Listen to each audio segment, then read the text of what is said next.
The 2%, we are at 0.2%. Like I'm saying, we are not saying it's 1%. We are reflecting it as 0.92% so that we can also up our game as a department. For military veterans, the performance is even more dismal as opposed to the previous financial year. So instead of being at 1%, we are at 0.25%, which means we have performed far much worse off than the previous financial year. In terms of your SMMEs, we have indicated a performance. We have still upheld our performance in that area, and we are still doing well as a department. In terms of your township, your TER, Township Economic Revitalization, in 2020-21, 29% is the performance, and we did not do well for that financial year.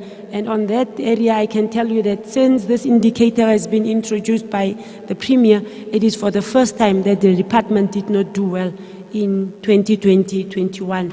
And it corresponds with the performance of your, the underperformance in terms of young people, persons with disability, military veterans, and even though women have achieved in the previous year, our achievement far exceeded the two previous financial years. So that is the level of employment, of empowerment in terms of beneficiation. And all that we were doing in terms of the current slide, the status on the procurement performance, we are acknowledging the levels of performance, and in this slide we simply acknowledging as a department.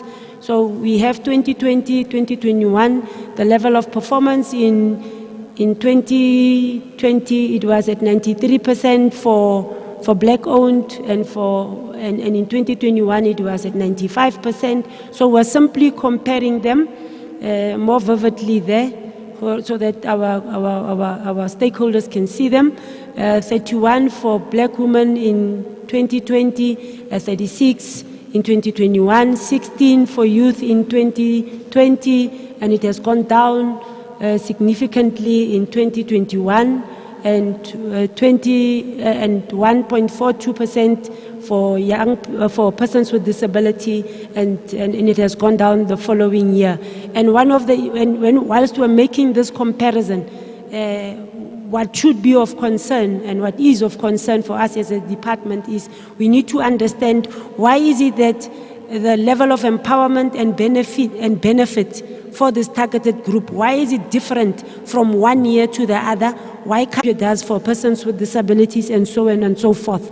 Where we engage the different organizations, provincial organizations across the different departments. So the machinery is there, we engage and all of those things. But the issue around monitoring and evaluation, and monitoring in particular, still remains, because even those that sit in those platforms of the gender machinery or the disability committee that represent you from non-governmental organization, you as members still need to hold them to account also, so that they also hold us to account and the relationship becomes dynamic.